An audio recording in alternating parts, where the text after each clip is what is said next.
प्रभु के बपतिस्मे के बाद स्वर्ग खुल गया और पवित्र आत्मा कपोत के रूप में उन पर उतरा और पिता की वाणी गूंज उठी, ये मेरा प्रिय पुत्र है, मैं इस पर अत्यंत प्रसन्न हूँ। प्रिय भाइयों बहनों, प्रभु यीशु ने कहा है, एक पश्चातापी पापी के लिए स्वर्ग में आनंद होगा। और प्रभु ने कोई व्यक्तिगत पाप नहीं किया, फिर भी हमारे पापों के लिए मर गया। हम में से कई लोगों ने बचपन में बपतिस्मा स्वीकार किया है। उस समय हमको बपतिस्मे का अर्थ मालूम नहीं था। हम लोगों ने पश्चाताप नहीं किया था, पर अनजाने में हम स्वर्गीय पिता के पुत्र पुत्रियां बनाए गए।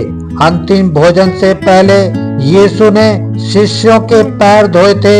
सिमोन पेत्रुस के मना करने पर यीशु ने उनसे कहा था, यदि मैं तुम्हारे पैर नहीं धोऊंगा तो तुम्हारा मेरे साथ कोई संबंध नहीं रहेगा।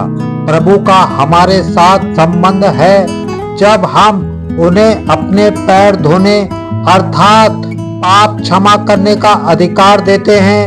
इस पवित्र बलि की तैयारी में हम अपने पापों को स्वीकार करते हुए पश्चाताप के साथ उनके लिए क्षमा मांगे। प्रभु यीशु के बपतिस्मा के इतवार के साथ हम क्रिस जयंती काल को समाप्त करते हुए साधारण काल में प्रवेश करते हैं।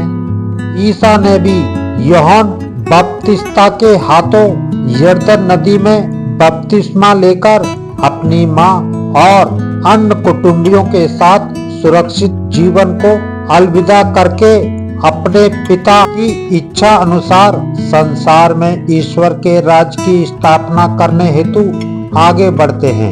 उनको ये अच्छी तरह मालूम था कि ये कदम अनेक चुनौतियों से भरा हुआ था, लेकिन जिस मकसद के लिए पिता ईश्वर ने उन्हें भेजा था उसे पूरा करना था। संसार की सुरक्षा से निकलकर वो अपने पिता की सुरक्षा में अपने को सौंप देते हैं। आज के पहले पाठ में स्पष्ट लिखा है, मैं प्रभु ने तुमको न्याय के लिए बुलाया और तुम्हारा हाथ पकड़कर तुमको संभाला है। आज के तीनों पाठ ईसा को ईश्वर के द्वारा बुलावा, उनका मिशन तथा पवित्र आत्मा की उनके जीवन में भूमिका का वर्णन करते हैं।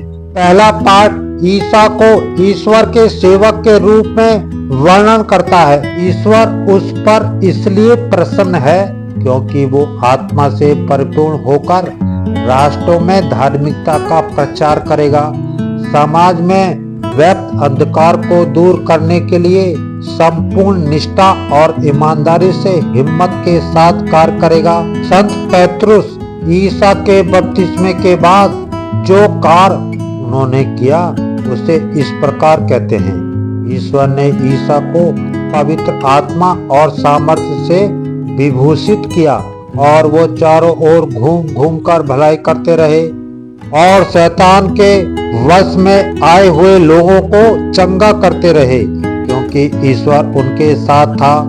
आज के सुसमाचार में वर्णित किया गया है जो दृश्य वो हम सबके जीवन में भी चरितार्थ हुआ है। उन्होंने पिता और पुत्र और पवित्र आत्मा के नाम पर बपतिस्मा लिया है।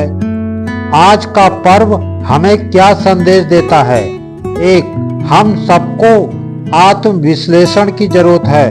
बपतिस्मा संस्कार के द्वारा हम सब ईश्वर के परम प्रिय पुत्र या पुत्रियां बने थे।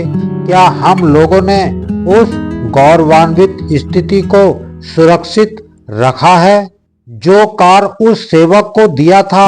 राष्ट्रों के लिए ज्योति बनना, अंधों को दृष्टि देना, बंदियों को मुक्त करना, अंधकार में रहने वालों को ज्योति प्रदान करना।